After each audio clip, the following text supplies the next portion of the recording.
पेशावर का जो मंसूबा है उस पर रेफरेंस बनने वाला है, गिरफ्तारियां, और उसमें आज़म खान साहब माशाल्लाह अल्हम्दुलिल्लाह बड़े एक ऐसे हमें मिले हैं वो ब्यूरोक्रेट कि अब बहुत सारे लोग ये कहते हैं कि जी अगर खुदा न खास्ता उन्हें कुछ हो गया तो पता नहीं पाकिस्तान का क्या होगा।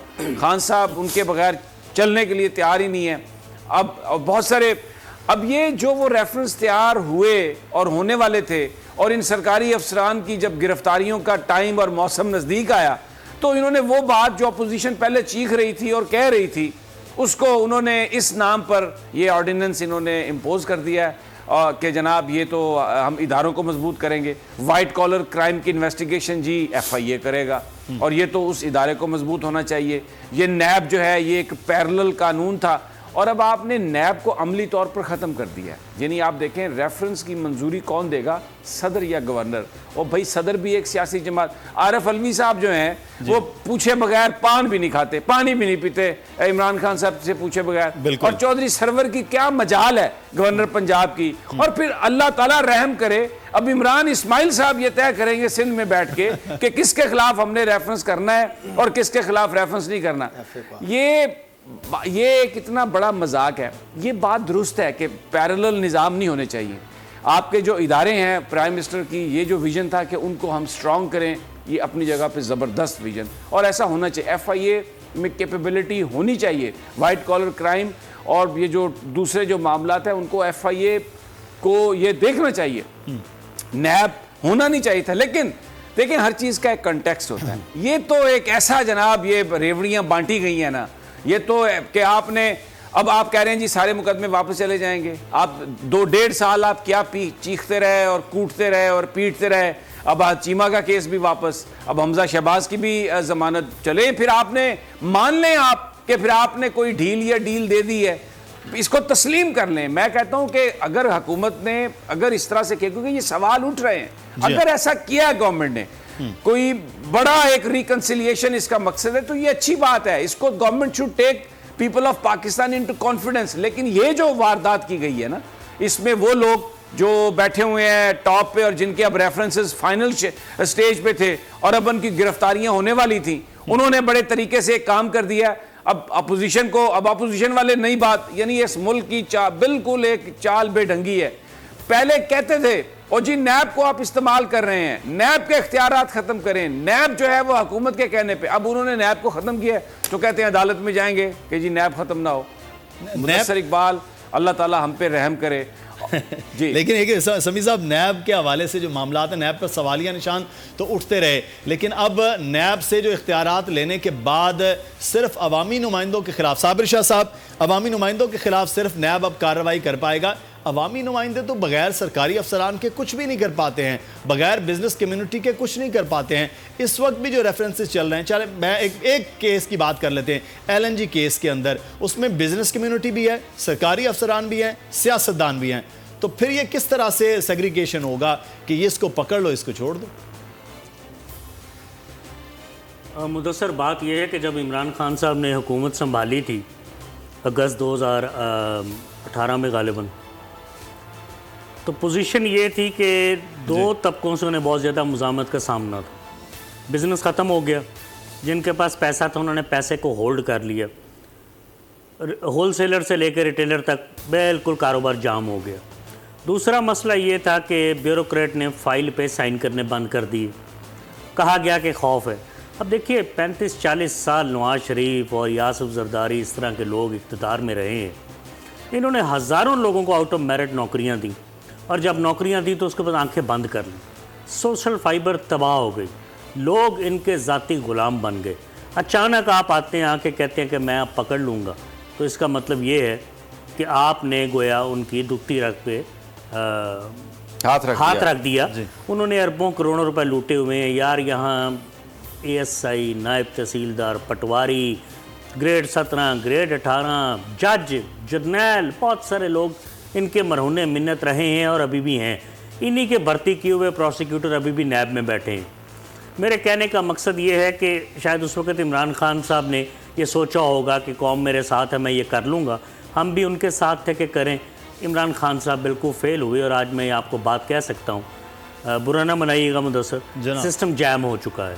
अब सिस्टम इस तरह जैम हो चुका है कि सबसे ज़्यादा सिस्टम को चलाने के लिए पैसा चाहिए होता है जो तेल का काम देता है। मैं आपको छोटी सी गुजारिश करता चलूँ अपने ज़ाती सहाफ़ती तजुर्बे से कि 2002 में स्टेट बैंक ने एक सर्कुलर जारी किया जिसको BPT 29 कहते थे। उसके तहत 222 लोगों के सैकड़ों अरब रुपए माफ़ हुए। आज तक जुनेजो की हुकूमत से लेके अब तक 518 अरब रुपए बैंकों के माफ़ हो चुके हैं। बहुत दफ़ा केस लगा इफ्तिखार चौधरी के ज़माने में, इवन हमारे साकिब निसार साहब के ज़माने में, इस पर कोई सुनवाई नहीं हुई। क्योंकि जब आप बिजनेसमैन को हाथ डालेंगे ना तो उनके पास 2000 तरीके हैं, वो बिजनेस को जैम कर देंगे। अच्छा, मैं शायद मैं यहाँ पर मैं माफ़ी चाहता हूँ, मैं आपको काट रहा हूँ। बिजनेस जैम नहीं हुआ भाईजान, मैं आपसे डिसएग्री करता हूँ। जो इंडिकेटर नजर आ रहे हैं, आप देखें ना, बिजनेस एट वर्ल्ड बैंक ने आपको 37 दर्जे ऊपर कर दिया। आज IMF ने यह कहा है कि आपका डेट फर्स्ट क्वार्टर में 88 से कम होकर आप 84% पे आ गया। आपका जो रुपया है डॉलर के मुकाबले में बिल आखिर अब वो मुस्तकम होना शुरू हुआ है। आपका करंट अकाउंट डेफिसिट खत्म हुआ है, आपकी एक्सपोर्ट, अब सिस्टम जैम उनका हुआ जो माल बनाते थे। ये एक परसेप्शन क्रिएट किया गया कि जनाब सिस्टम जैम। ये मेरी गुजारिश सुनिए, आपकी बात बिल्कुल ठीक है ना। आपने इकोनॉमिक इंडिकेटर्स का जिक्र किया जो कि फेवरेबल नजर आ रहे हैं। हुआ ये है कि अभी पिछले चंद दिन पहले हम एक दफ़ा फिर करंट अकाउंट डिफिसिट को कम करने के लिए बाहर जा रहे थे। हम बैरून मुल्क पाकिस्तानियों की तारीफ़ें भी कर रहे थे, रेमिटेंसेस की बात भी कर रहे थे कि उन्हें फैसिलिटेट करें। हम इंपोर्ट्स को कम करने और एक्सपोर्ट्स को बढ़ाने की बात भी कर रहे थे। इसका मतलब है कि ग्रास रूट लेवल पे करंट अकाउंट डिफिसिट और फिस्कल डिफिसिट वगैरह हमारे कम नहीं हो पा रहे। दूसरी बात, बेरोज़गारी एक ऐसा शोबा है जिसमें हम सारे जानते हैं, कम से कम मीडिया को ले लें, बाकी शोबे ले लें। चले, ये बहस और तरफ चली गई। मैं ये चला गया मामला। मैं आवाम के लेवल पे बात करना चाह रहा हूँ मुदस्सर। अच्छा, मैं इस पे सुनिए, मैं आपको एक बात आप करके मैं बात जी, give me a second Mudassar ji sir. मैंने BPT 29 सर्कुलर की बात की थी। मैं आपके तवसत से आवाम को बताऊं और कुछ लोगों को याद करवाऊं कि उस ज़माने में जब लोन राइट ऑफ कमेटी बनी, कर्जे माफ़ करने वाली, तो उसमें भी मियां मंशा साहब के भांजे हमारे दोस्त थे, वो उस कमेटी के सरबराह थे और सैकड़ों अरब रुपया माफ़ हुआ और मैं उसकी रिपोर्टिंग डेली बेसिस पे करता था। तो फिर इमरान खान साहब मंशा साहब को कहा भी करते थे बहुत कुछ, फिर उनसे मिले भी। कहने का मकसद ये है कि जब तक आवाम तक पैसा नहीं आएगा, कम अज़ कम मौजूदा नौकरियां कायम रह जाएं, कम अज़ कम मौजूदा तनख्वाह पे लोग कायम रह जाएं, उस वक्त तक डिविडेंड्स नीचे नहीं आएंगे। मैं सिर्फ एक बात कहूंगा, फिर मुदस्सर ओवर टू यू। एक सिर्फ बात कहूंगा कि ये परसेप्शन पैसे की बुनियाद पर मीडिया के जरिए क्रिएट करवाया गया कि जनाब ये मुल्क नहीं चल रहा आगे, ये आप माफ करें, नैब को खत्म करें। और क्योंकि वो जो बैठे हुए थे ऊपर, ये सारे बेसिकली चोर आपस में एक दूसरे के अजीज और अकारब रिश्तेदार और एक ग्रुप की तरह करते हैं, चाहे किसी भी सियासी जमात में हो। इन चोरों बदकारों ने बिल आखिर वो काम करवा लिया। अब अल्लाह ताला हम पे रहम करे और खुदा करे कि खान साहब के कह रहे थे कि मेरे लोग आ जाएं जो इन लोगों को फायदा उनको भी हो जाएगा, बहुत सारे लोगों को हो जाए। अच्छा, मैं मियां दाऊद आपकी स्टोरी की जानिब आएंगे। उस स्टोरी बड़ा है, इसको सम अप करते हैं समी साहब। ये अगले आने वाले दिनों में ये नैब ऑर्डिनेंस का मामला जैसे जैसे आगे बढ़ेगा असम्बली में, और उसको डिस्कस करते रहेंगे। एक और बड़ी अहम स्टोरी जो कुछ ही देर पहले बोल न्यूज़ की तो मियां दाऊद, ये क्या मामला हुआ कि सरदार शमीम साहब जाते जाते 4 मनपसंद अफराद को दे गए, तकर्री कर गए, भर्ती कर गए। ये दायरा इख्तियार उनका था, अगर था तो वो क्यों किया गया और इसको क्या आप चैलेंज हो सकता है? ये पहले तो ये बताएं कि कहानी क्या और ये कौन है 4 लोग? ये 4 लोग कुछ इस तरह से, इनमें एक तो हाईकोर्ट के साबिक जज साहब के बेटे हैं, अच्छा। सैयद फाहद इफ्तिखार साहब। ये कहानी कुछ इस तरीके से है कि लाहौर हाई कोर्ट का एक रूल 26 है जिसके तहत चीफ जस्टिस को ये इख्तियार हासिल था कि वो किसी भी शख्स को, चाहे वो मैट्रिक पास है, चाहे वो मैट्रिक फेल है, चाहे वो FA पास है, चाहे वो FA फेल है, उसको लाहौर हाई कोर्ट में चाहे ग्रेड 17 पे लगा दें, चाहे ग्रेड 18 पे लगा दें, चाहे ग्रेड 20 पे लगा दें। एक सेकंड रुकिएगा यहाँ पे।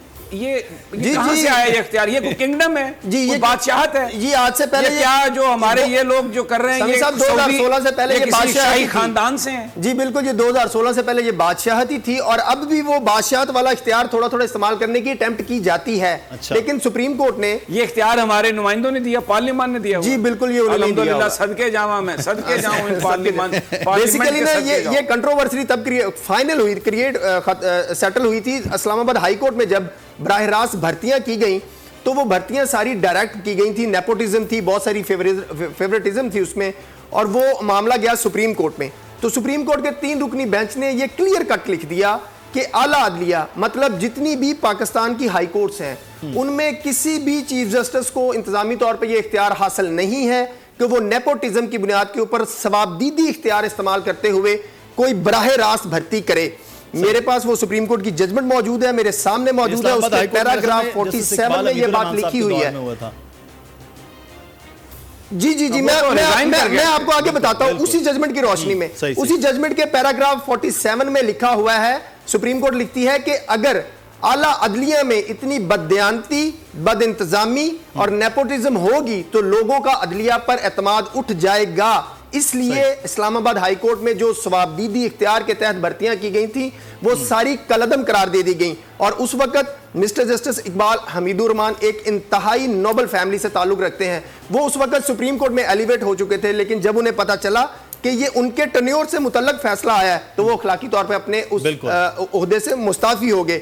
अब 2016 में सुप्रीम कोर्ट ने एक प्रिंसिपल सेट कर दिया कि कोई भी हाई कोर्ट बराह रास्त भर्ती जो है वो नहीं कर सकेगी, लेकिन गुज़श्ता 2 बरसों में हाई कोर्ट में ऐसी कोई अटेम्प्ट नहीं हुई। पहले एक दफा माजी में 2 चीफ जस्टिस जो हैं 2016 के बाद उन्होंने की बराह रास्त भर्तियां, लेकिन जैसे ये चीज हाईलाइट हुई तो वो रोल बैक कर देगी। अब ये वही हरकत जो है, वही अमल जो है वो मौजूदा चीफ जस्टिस सरदार शमीम अहमद साहब की तरफ से दोहराया गया है। उनकी रिटायरमेंट में 4 दिन बाकी रह गए हैं और 4 दिन बाकी रहने से पहले वो ग्रेड 18 के ऊपर 3 बंदे और ग्रेड 17 के ऊपर एक जो है वो अफसर जो है वो भर्ती करके जा रहे हैं। और इन भर्तियों का लाहौर हाईकोर्ट में ना कोई इश्तिहार दिया गया, अखबार इश्तिहार जो कि सुप्रीम कोर्ट के फैसले की खिलाफवर्जी है, ना कोई 14वें ग्रेड के लिए भी अब तो पेपर होते हैं, कोई टेस्ट नहीं हुआ, कोई इंटरव्यू नहीं हुआ, कोई एप्लीकेशन का नहीं पता, ये नहीं पता वो बंदा काबिल कितना है। समी साहब आप देखें, सब्सक्राइब करें और बेल दबाएं ताकि कोई खबर रह न जाए।